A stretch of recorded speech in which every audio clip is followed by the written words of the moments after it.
Okay, I want to talk about scaling an axis. What does it mean to scale an axis?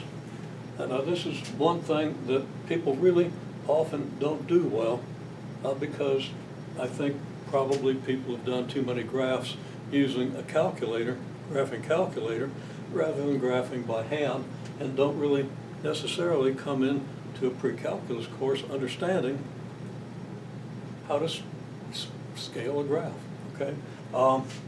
And let me make it more clear what we want to do. Okay, so here's an x-axis.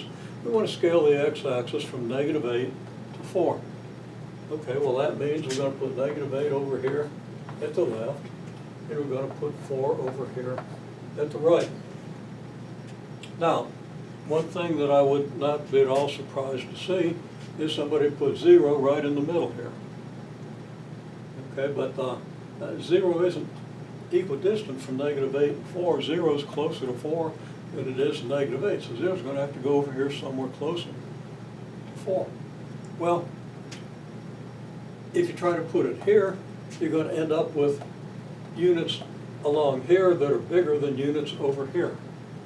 That's one thing we want to avoid, because if you don't use equal intervals, equal units in scaling a graph, it's going to distort the graphs that you make.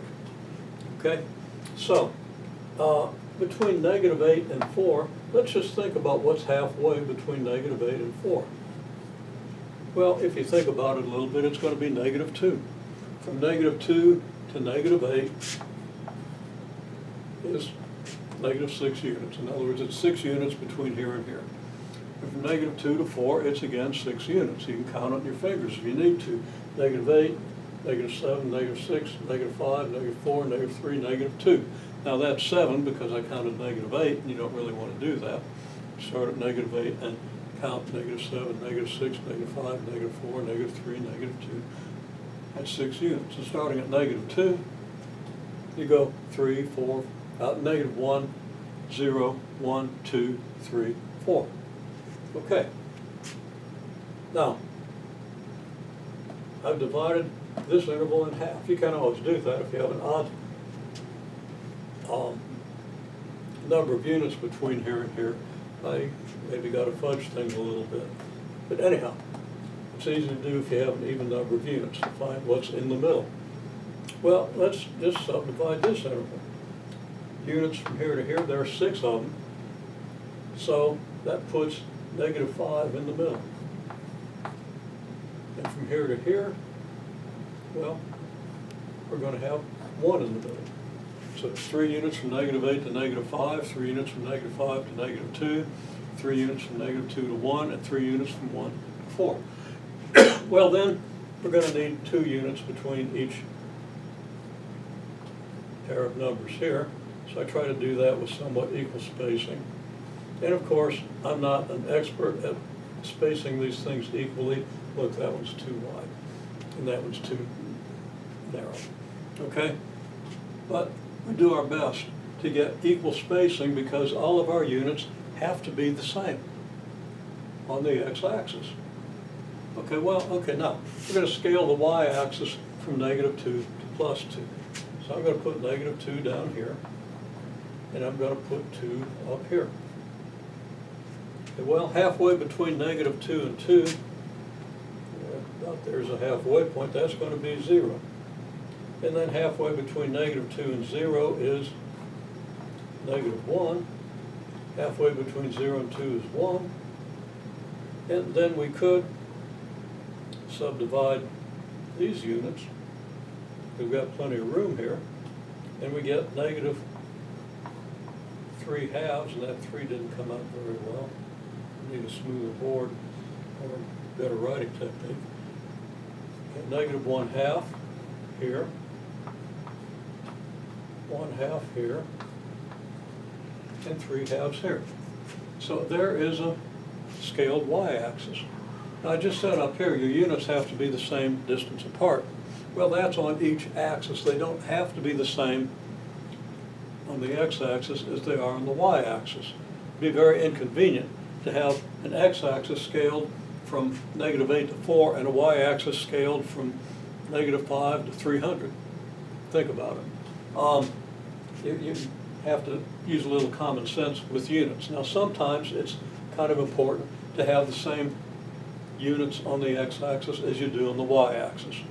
And that's going to kind of be true of the basic functions that we're going to see very shortly. Okay, so anyhow, there we have it. Now, we can take these scaled axes and put them together. Okay, if our y-axis is here, and we go from 2 here to -2 here, well, 0 is going to be here.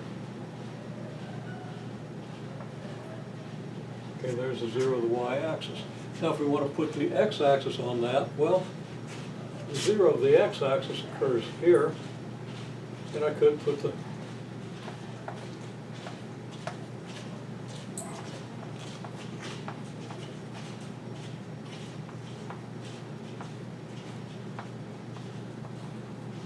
all the numbers in here. Sometimes you can't always fit them. That one almost looks like a vertical dash, so let's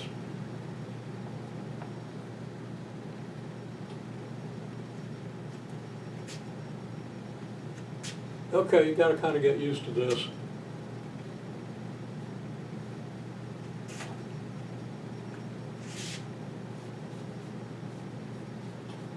I was careless, and hopefully you noticed. But there's correct labeling of the numbers. I knew I shouldn't do that. Okay, so here's our x-axis. 0's here, 4's here. Well, it means we're going to need to have an axis about this long. Maybe about that long. It's going to have to go about here. So I'm going to go from here over to here. This is going to be 4, and this is going to be -8. And hopefully I've got 0 in about the right position. And then we'll put our units in here.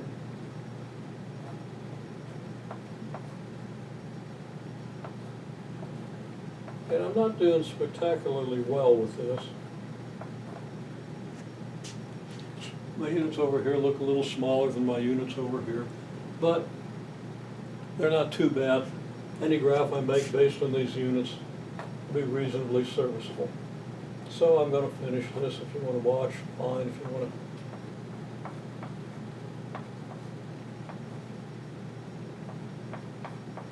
to do something else, I won't be offended, except I'm going to say something at the end. Okay. Just to emphasize what I've said earlier,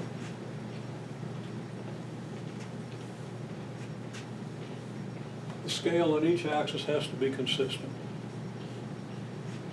The scales don't have to be the same on each axis, except for cases where it's specified that they do. And now we have a scaled x-axis, a scaled y-axis, and now a scaled xy coordinate system. And we can use this xy coordinate system to create graphs.